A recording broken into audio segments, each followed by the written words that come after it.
Bonjour et bienvenue sur emeute.com. Martin avec vous de retour enfin en ce 16 juin 2017. Et non seulement ça me fait plaisir de vous retrouver, mais en plus de tout ça, avec un invité de marque, Éric Mermot, mon partenaire associé dans le développement du projet Portfolio Emeute. Éric, salut, comment vas-tu?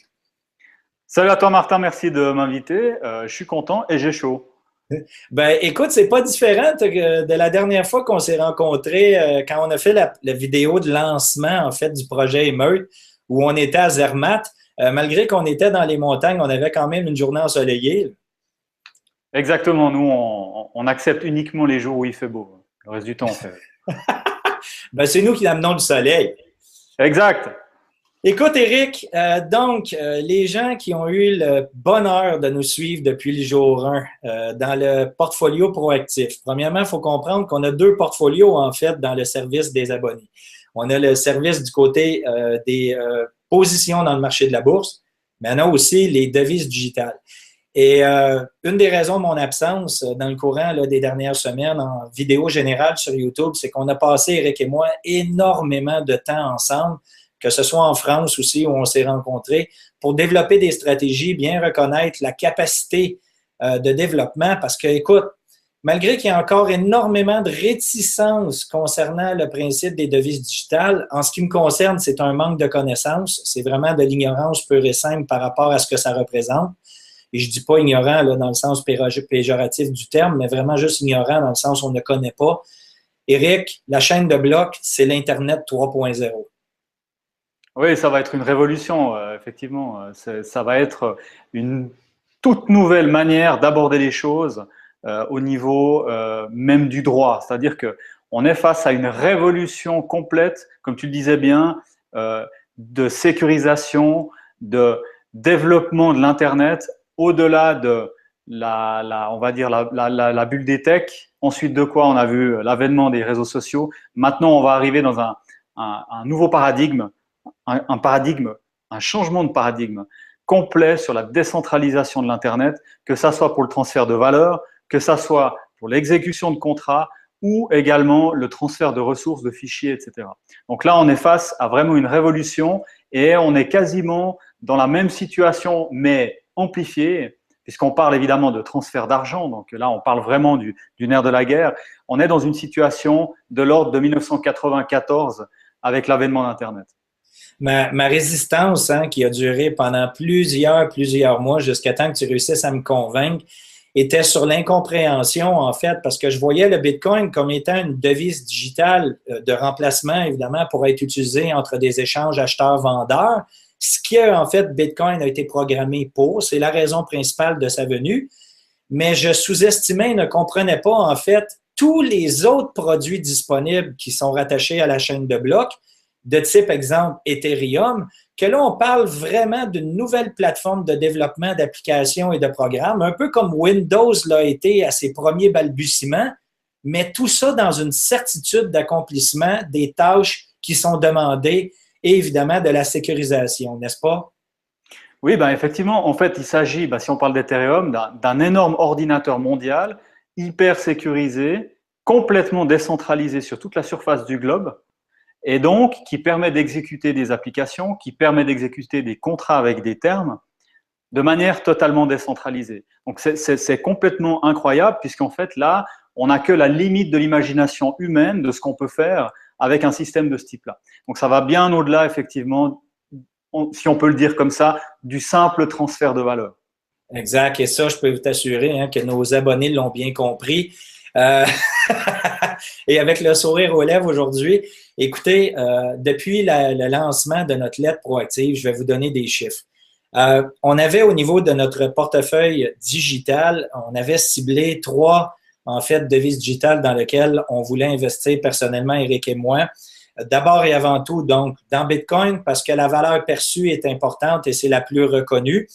On avait aussi parlé de la valeur d'Ethereum en tant que de plateforme de développement technologique dans les mois, voire les années à venir. Il n'est pas trop tard pour y investir, mais pour l'instant, question de regarder les résultats là, de portfolio. Et on avait aussi une troisième devise qu'on aime beaucoup, que tu peux peut-être parler rapidement, qu'on appelle DASH, Eric, D-A-S-H. Ouais, bah effectivement, Dash, c'est un moyen de paiement, en fait, un moyen de transfert de valeur qui permet, premièrement, enfin, qui comble en fait un certain nombre de problèmes que le Bitcoin a. Premièrement, qui permet de sécuriser les paiements de manière quasi instantanée. Deuxièmement, qui n'a pas les problèmes de charge de Bitcoin, ce qui fait que les frais sont très très faibles. Donc, on a un système qui fonctionne très très bien pour les micro-paiements. Et puis alors, en fait, ce qui leur permet d'avoir cette capacité, c'est un système de gouvernance avec des votes totalement automatisés. Donc, on a des personnes ou des institutions, on va dire ça comme ça, ou des groupes qui détiennent du Dash, qui eux peuvent voter pour décider de l'avenir de la crypto-devise. Voilà. Extraordinaire. Écoute, on va regarder les résultats ensemble, OK? Et c'est certain que les médias mettent énormément d'emphase sur ce que l'on a vu, exemple, dans les 48 dernières heures, alors qu'on a eu une correction relativement sévère des devises digitales. On parle de 25 de baisse dans le courant des 48 heures concernant Bitcoin et la grande majorité des devises digitales. En passant, il y en existe déjà plus de 750. Et croyez-vous que c'est normal d'avoir une correction de 25 alors que ça peut en inquiéter plusieurs? Mais regardez bien. Du côté de Bitcoin, dans les 30 derniers jours, on a fait 35 de retour sur l'opportunité.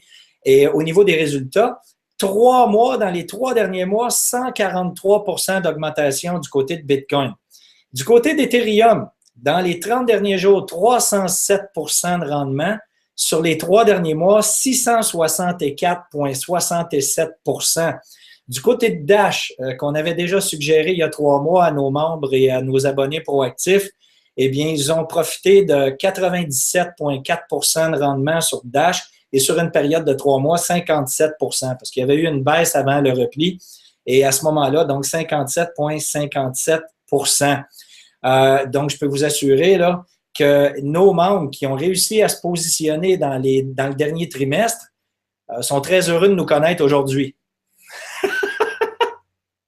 Ben, c'est le moins qu'on puisse dire. Ouais, non, mais effectivement. Bon, après, il se trouve que le début de l'espace proactif a été concomitant avec une première prise de conscience par une minorité de la population du potentiel, en fait.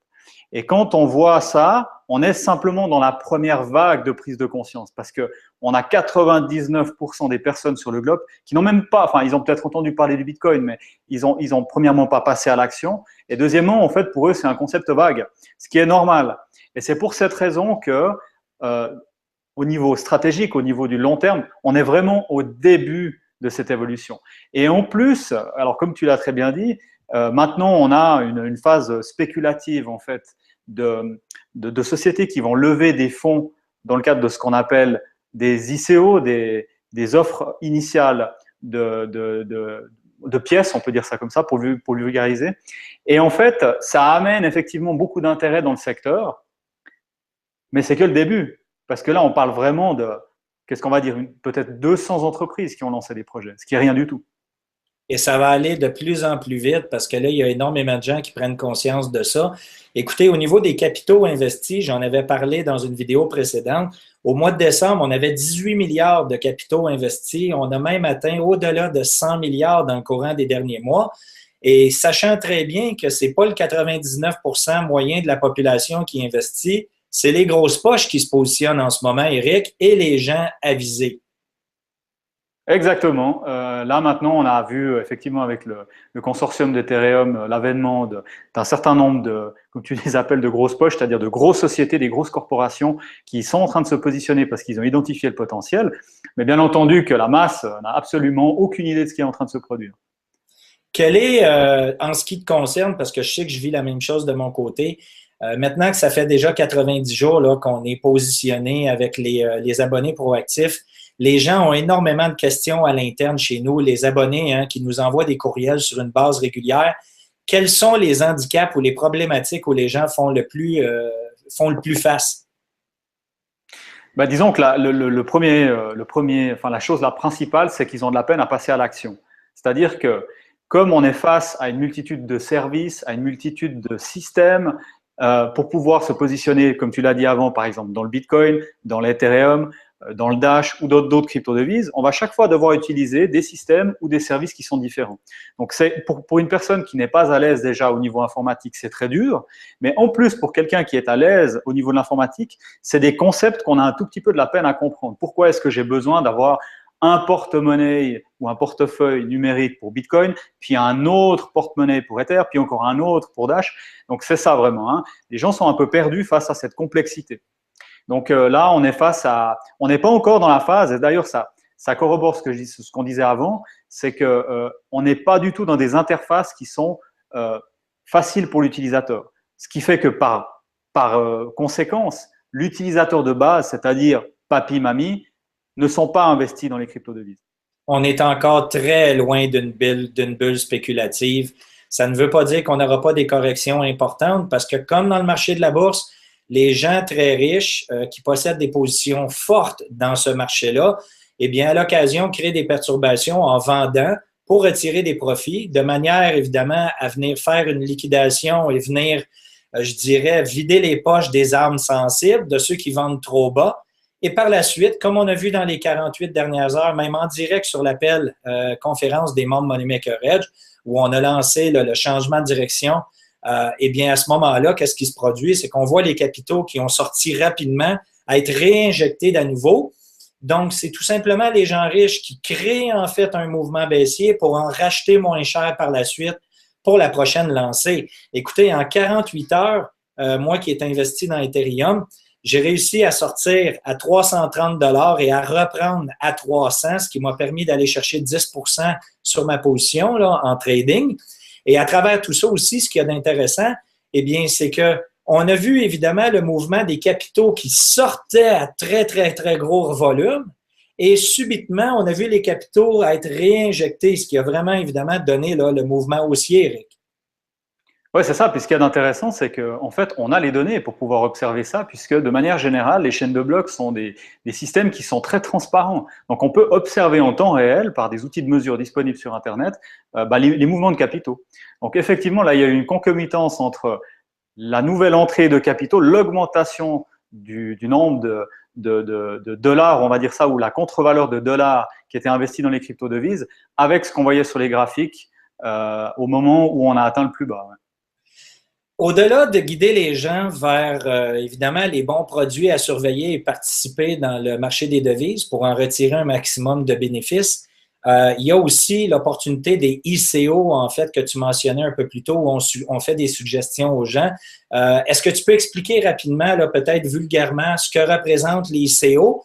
Et un de ceux, d'ailleurs, qu'on avait déjà discuté avec nos membres proactifs, et ceux qui ont eu l'occasion de retirer l'opportunité quand on parle du mot Veritas.ca, Éric.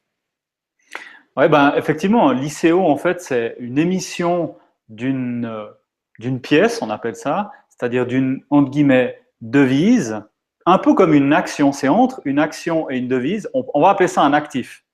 Et puis, ce sont des entreprises technologiques qui veulent lever des fonds. Mais s'ils passent par la bourse, pour faire une entrée en bourse, ils vont devoir passer à travers un processus de régulation qui est très compliqué. Pourquoi?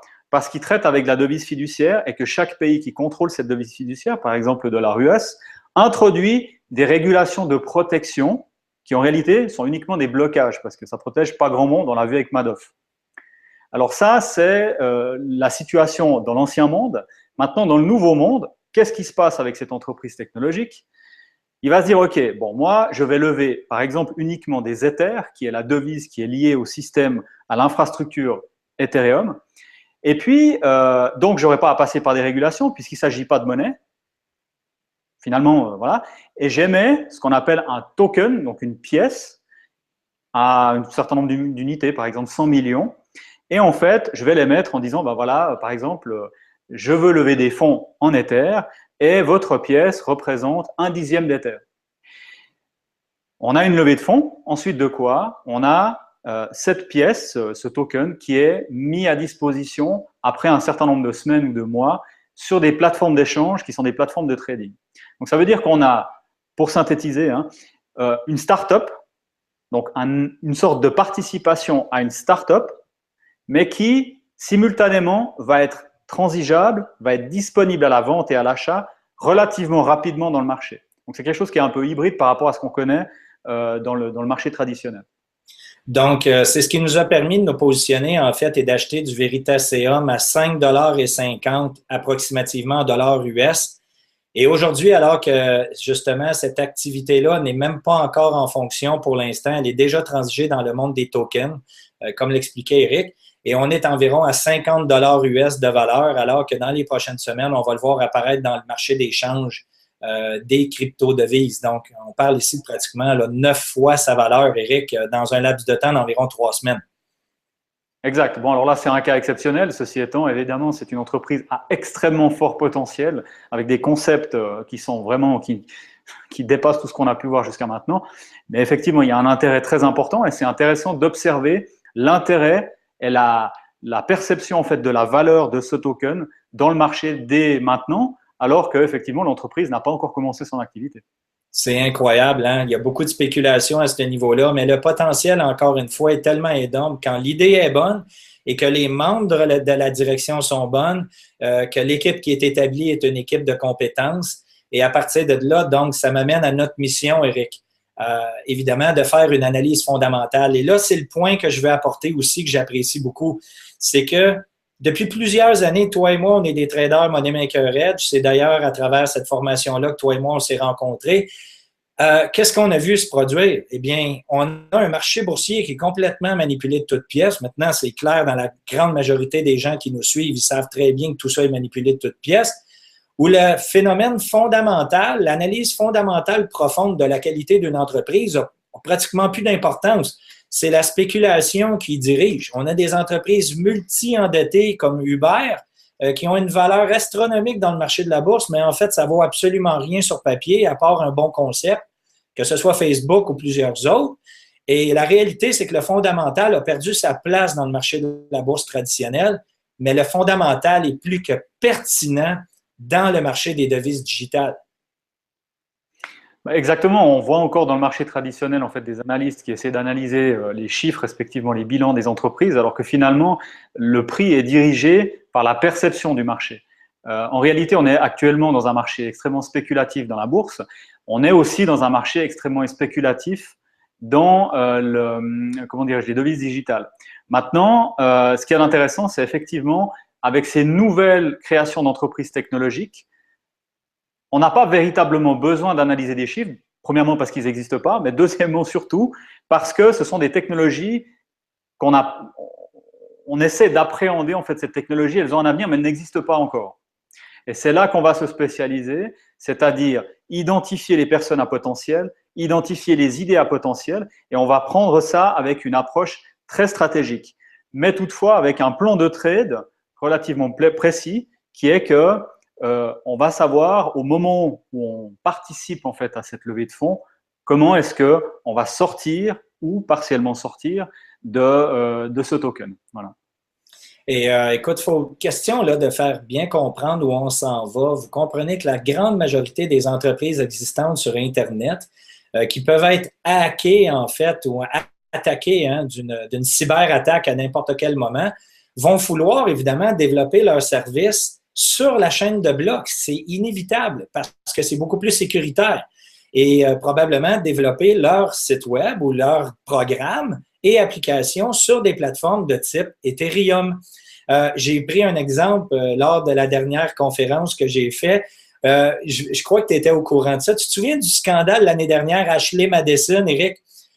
L'endroit où les gens cherchaient à commettre l'adultère, hein, un genre de gros point de rencontre Internet entre les hommes et les femmes et vice-versa. Et qu'il y a des gens qui ont hacké, évidemment, la liste complète de clients qui avaient été remis sur l'Internet. Et là, vous comprenez que ça a embarrassé plusieurs personnes. D'ailleurs, la compagnie Ashley Madison, l'année dernière, qui a été amenée en mise en demeure en cours au niveau légal, avec des millions et des millions de dollars, évidemment, de causes. Vous comprenez, les gens qui croyaient que tout ça était pour être protégé et qu'on se rend compte que monsieur ou madame est en train de vouloir commettre l'adultère avec une autre personne. C'est drôlement agréable. Donc, il ne sera pas surprenant dans les mois et les années à venir, dans des secteurs d'activité qui sont déjà très, très prometteurs au niveau là, du profit. écoutez, les centres de rencontres, là, que ce soit Match.com ou les trucs que vous utilisez en Europe, si ces gens-là développent leurs produits sur la chaîne de blocs et amènent encore une fois une certitude de sécurité à leurs clients, alors qu'on connaît déjà le bassin potentiel de profitabilité de ces entreprises-là, parce qu'ils ont déjà fait leur marque dans le monde actuel, vous imaginez que si on a l'occasion d'investir dans ces entreprises-là lorsqu'ils sont en développement, ça peut être drôlement intéressant.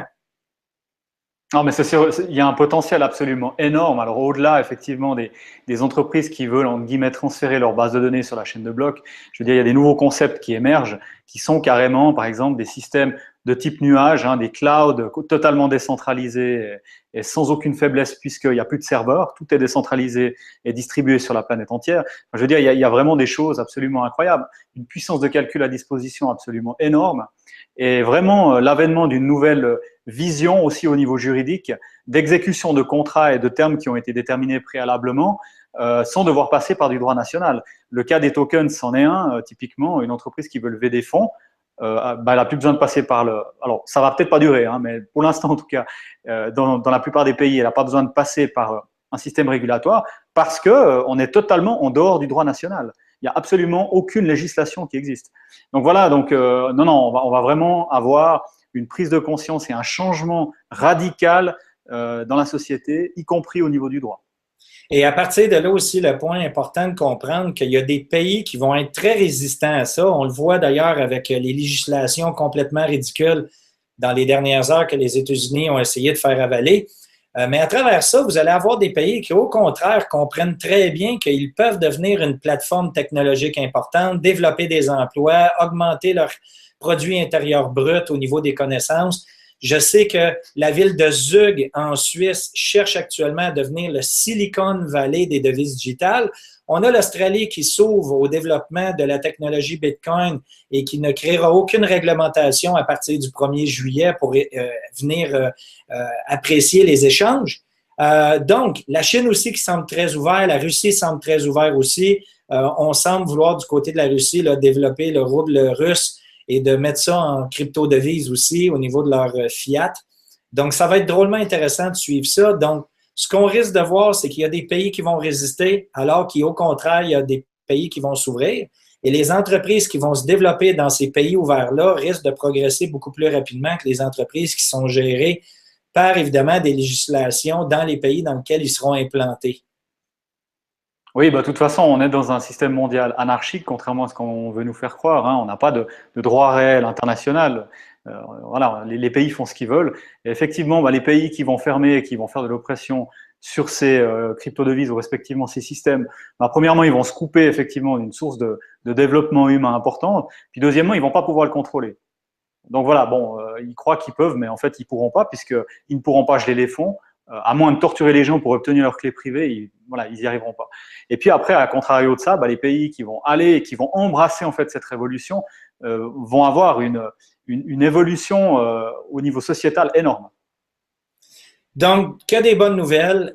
C'est vraiment la fin de l'esclavagisme bancaire face à la population globale. La réalité, mais au travers de tout ça, on comprend bien que les banquiers et les avocats, les agents d'immeubles et tous les gens qui vont avoir un impact, qui vont être impactés en fait par des pertes d'emploi ou ainsi de suite parce qu'on n'aura plus besoin de leurs services, ils vont résister, Eric. Oui, tous les intermédiaires, les tiers de confiance, effectivement, on n'en aura plus besoin puisqu'on a une confiance qui est établie justement par la blockchain. Donc, effectivement, on va se retrouver. Je discutais dernièrement avec des avocats, je leur disais, mais apprenez à coder, respectivement, changez votre point de vue parce qu'il va y avoir des évolutions. Et en fait, les personnes se disent, oui, mais c'est peut-être dans 20, 30, 40 ans.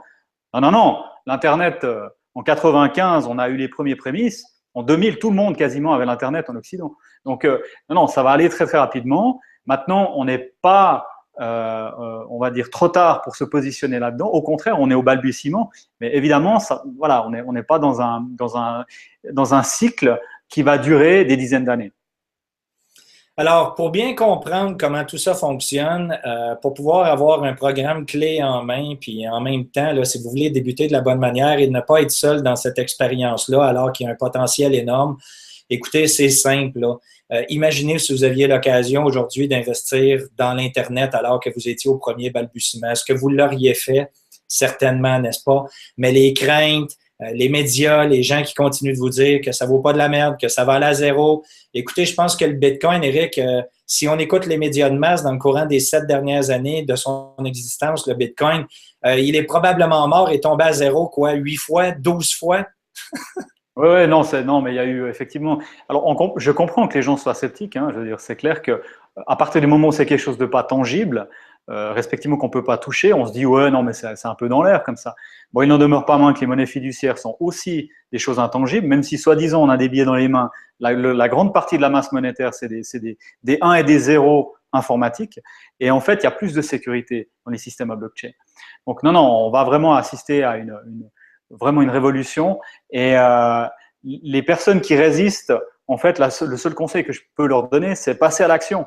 Passer à l'action, essayer avec des petits montants, regardez comment ça marche, regardez comment vous pouvez transférer la contre-valeur de 10 euros de France, par exemple, en Chine, en quelques secondes, quasiment instantanément, sans frais. Et si vous le faites, vous allez comprendre quel est le potentiel. Voilà. Sans taux de change non plus entre les deux, parce qu'on est en dehors du système bancaire traditionnel. Exactement. Et le projet Veritaseum, en fait, c'est ça. Le mec, il veut établir un marché complètement sorti du monde bancaire. Donc, l'objectif ici, c'est d'avoir un marché de change entre un acheteur et un vendeur, mais de ne plus donner des commissions à la banque, de ne plus avoir besoin de passer par un courtier, de ne pas avoir à donner des commissions au marché non plus, mais d'avoir un frais fixe qui va vous permettre d'accéder à des services d'entreprise ou de prendre des positions sur la valeur d'une entreprise ou d'une capitalisation. C'est absolument extraordinaire et comprenez bien que vous le voulez ou non, dans 5 ans, 6 ans, 8 ans, 10 ans, qui sait, c'est exactement le monde dans lequel nous nous en allons. Et à travers tout ça, ben, c'est décentralisé. Donc, ça ne peut pas être manipulé par le système bancaire tel qu'on le connaît. Cela dit, par contre, comprenez bien qu'il y a des gens qui investissent des milliards actuellement de capitaux et qui sont tellement puissants. On reconnaît les mêmes 3 acteurs dans le marché boursier actuel. Donc, on voit les gens qui ont des forts capitaux, qu'on appelle les market makers. Vous avez ceux qui sont déjà positionnés dans le marché parce qu'ils ont la certitude de cette capacité-là dans le long terme et qu'on veut en retirer évidemment des bénéfices, ce qu'on appelle les money makers. Et vous avez bien entendu 99 populations qui n'ont aucune idée de ce qui est en train de se produire en ce moment et que quand ils vont vouloir se positionner, eh bien, il va être déjà rendu très, très tard. Et quand ces gens-là vont entrer, à la journée où vous allez avoir votre voisin qui va vous dire « Hey mec, j'ai acheté du Bitcoin aujourd'hui », eh bien là, je peux vous dire une chose, si vous nous suivez, vous allez être déjà extrêmement riche. Ouais, non, le potentiel est tellement élevé qu'on peut tout à fait s'imaginer, pourquoi pas, un Bitcoin à 100 000 $, à 1 million de dollars, pourquoi pas. Je veux dire, on n'a absolument aucune idée du potentiel d'appréciation de ces crypto-devises. Voilà, donc autant s'exposer, alors évidemment pas sur la totalité de son capital, mais s'exposer partiellement et dans les bons secteurs, respectivement dans les bonnes crypto-devises, parce qu'il n'y a pas que les 3 qu'on a nommés. Donc, dans notre zone membre, dans notre zone d'abonnés proactifs, on a déjà établi un historique là, des 3 derniers mois. Vous avez accès à des vidéos tutoriels, comment développer votre stratégie par rapport à un portefeuille, avec quelle préférence aller au niveau des entreprises à choisir. Toutes les expériences ont déjà été faites pour faciliter votre accès justement au monde des devises digitales. On a fait plusieurs tests. On a travaillé avec plusieurs entités différentes aussi. On a un portefeuille qui est déjà évolué, qui est en forte progression, où on vous avise sur les 750 cryptos disponibles, lesquelles sont les meilleures opportunités à court, moyen et long terme.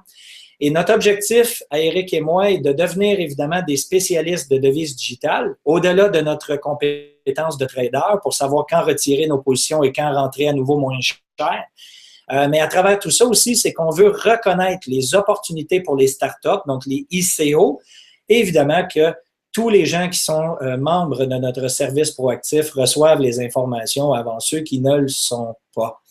Et on fait aussi des vidéos en direct où on répond aux questions des gens qui sont dans le besoin par rapport justement à leur manque de connaissances. Et ça nous fait plaisir de partager tout ça avec les gens qui sont déjà actifs et qui retirent déjà des profits dans notre portfolio proactif. Ça nous donne quand même le sourire aux lèvres d'aider les gens, hein, Eric? Ouais, ouais, tout à fait. Bah, c'est super, hein, effectivement. Et puis les retours sont extrêmement positifs. Donc, non, non, c'est super cool. Et d'ailleurs, je précise, parce que tu l'as pas dit, qu'il y a quand même un écrit à l'intérieur de l'espace Oui, proactif. l'infolette proactive qui est retransmise à chaque mois aussi, un travail du tonnerre de la part d'Éric. Encore une fois, là, pour reconnaître les différentes opportunités dans le marché boursier, du côté du marché américain ou canadien, les secteurs d'entreprise qui explosent, même dans les contextes de crise, et on met beaucoup d'emphase sur les crypto-devises aussi, parce que vous le comprenez, là, qu'avec des 664 de rendement. D'ailleurs, je suis très fier parce que Eric a une position plutôt, je dirais, conservatrice sur Bitcoin, alors que moi, je suis un petit peu plus spéculatif au niveau d'Ethereum. Et dans les derniers mois, ben, mon portefeuille a quand même fait plus de rendement d'Eric. La beauté de tout ça, c'est qu'en tant que membre chez nous, vous allez avoir le choix de savoir avec qui vous voulez vous allier, soit avec Eric ou soit avec moi. Pour une fois, tu as eu de la chance, alors. Ce sera peut-être pas dit que ça soit le cas dans le futur. Je te dirais que ta position par rapport à Bitcoin dans le long terme, dû justement à un réseau qui est beaucoup plus sécurisé qu'Ethereum, est tout à fait légitime. Dans le court terme, on voyait évidemment une forte poussée du côté d'Ethereum, autant au niveau de l'analyse technique là, que dans le fondamental, dû à sa capacité de développement technologique des entreprises. C'est ce qui m'a lancé à vouloir spéculer sur Ethereum, mais il n'est pas dit que d'ici la fin de l'été, je ne repositionnerai pas du côté Bitcoin. Et qu'on va changer, hein? Écoute, il va tellement se développer, Eric, des nouvelles technologies et des nouveaux produits disponibles dans les semaines et les mois à venir. Le commun des mortels va avoir beaucoup de difficultés à suivre la parade parce qu'on va être inondé d'opportunités d'investissement dans les devises. Reste à savoir, évidemment, qu'il va falloir être capable de dénicher les vraies bonnes opportunités qui sont relativement à faible risque et qui ont un développement potentiel élevé. Ouais, c'est ça exactement, parce qu'il y a beaucoup de projets en fait qui n'aboutiront pas. Il y a beaucoup de teams de management qui sont pas forcément très sérieuses, respectivement, qui ont pas une expérience suffisante. Mais globalement, on en a déniché quelques-unes. Et puis, j'ai absolument bon espoir quant au fait qu'on va faire des résultats exceptionnels sur ces positions, bien que, globalement, il est tout à fait possible que ces entreprises échouent et que le token parte à zéro. Donc, on va s'exposer sur un certain nombre d'opportunités de manière à profiter des quelques explosions de richesse dont on va profiter en fait pour différents tokens qui vont réussir. Bien, super. Encore une fois, écoute, un gros merci, Eric. Tu vas être des nôtres maintenant sur une base régulière au niveau des interventions sur Émeute. Eric est maintenant mon partenaire, donc je ne suis plus seul dans Émeute, mais on est maintenant deux. Ça me fait un grand plaisir d'avoir Eric parmi nous, d'autant plus que vous êtes en mesure de reconnaître les gens de qualité comme moi. Je vous dirais que c'est une de mes belles qualités.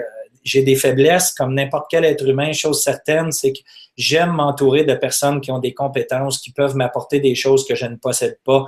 Eric a été ma porte d'entrée au niveau des devises digitales qui m'a vraiment bien fait comprendre avec certitude maintenant des qualités potentielles de tout ce nouveau monde-là qui s'offre à moi. Et à partir de là, donc Eric, il avait déjà plusieurs années d'avance et qui partage avec moi et avec nos abonnés. Et par le fait même, maintenant, j'ai acquis des compétences extraordinaires que je ne possédais pas il y a encore de ça plusieurs mois.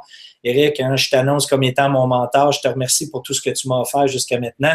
Et maintenant, c'est notre temps de donner pour encore mieux recevoir. Tu es avec nous des nôtres la semaine prochaine pour une autre entrevue, Eric? Oui, tout à fait, j'adore ça. Et on donnera lors de la prochaine vidéo notre opportunité qui sera maintenant fermée. Donc, nos membres qui actuellement ont accès à une ICO qui est en route actuellement, qu'il y en a plusieurs qui se sont déjà positionnés pour pouvoir attirer des gains là-dessus. Et en temps et lieu, on vous donnera les noms en général à tous ceux qui ne nous suivent pas sur Abonnés Proactifs. Donc, question là, de vous tenter un peu de venir de notre côté, de découvrir ce qu'on a à vous proposer. Ne manquez pas non plus aussi les conférences à venir. Je serai avec Eric sur Annecy pour la formation de trading et crypto-devises qui aura lieu au mois de septembre prochain. Surveillez les dates sur notre site web pour ceux qui s'intéressent. Il y a 24 places de disponibles. Ça va se couvrir rapidement. Et si vous voulez nous rencontrer physiquement, Eric et moi, on sera sur place. Pour le reste, ben, écoutez, je vous souhaite un bon week-end. Ça me fait plaisir de vous retrouver. On va avoir 2 vidéos la semaine prochaine ouvertes au grand public. Une avec Eric pour continuer notre développement au niveau des crypto-devises. Et ne manquez pas aussi l'aspect défiscalisation avec mon ami Greg Giraud, une entrevue en début de semaine particulièrement intéressante pour les Européens là, qui vivent dans des pays fortement taxés, évidemment que j'appelle ici les Français et particulièrement aussi les Québécois. Ça peut être drôlement intéressant. Des bons conseils à venir de mon ami conseiller Greg Giraud. Alors, les amis, passez un bon week-end. Amusez-vous bien. Si vous avez aimé, encore une fois, partagez. Tout est là. Je vous souhaite un bon week-end. Éric, merci encore de ton temps. C'est drôlement apprécié. Merci à toi. Et profite bien du soleil. C'est fait. On continue pour la journée, tout le monde. Salut, bye. Bonne journée. À bientôt.